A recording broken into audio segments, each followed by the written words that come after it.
Next up in the series, we have Megaman and Bass. This is a title that was originally released in 1998 for the SNES as a Japanese exclusive. As you probably know, by 1998 most of the world had moved on from 16-bit gaming. For this reason, Megaman and Bass was not initially brought over to the West.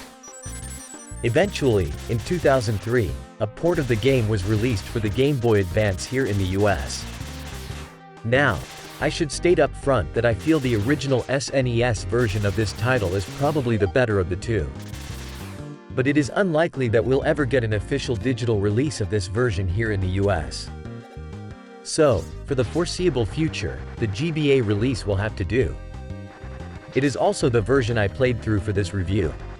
Even though the game was released on the SNES, it occurs chronologically after Mega Man 8.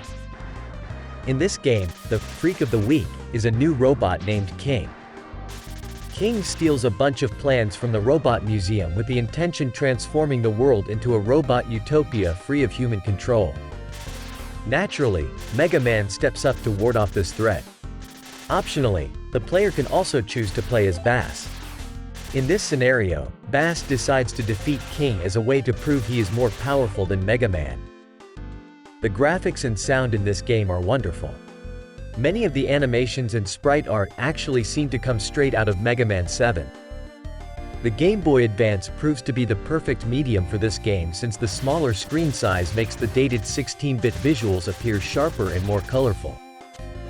As far as gameplay goes, most of what has been seen in the series thus far is present here.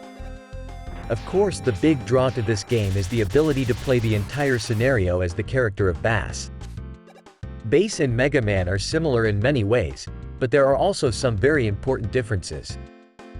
To start with, Bass is able to fire his weapon diagonally, something Mega Man is not able to do. Also, he has a few more tricks up his sleeve in terms of agility and special moves. That being said, Mega Man seems to pack a harder punch when it comes to damage dealt. Still, most people I know prefer to play the game using Bass. It almost seems that the game was set up with this character in mind. Many of the levels seem more suited for that character than they do for our old pal Mega Man. Mega Man and Bass is a pretty good title and a welcome addition to the handheld Mega Man universe. It's nice to finally have a proper release of the game here in the US.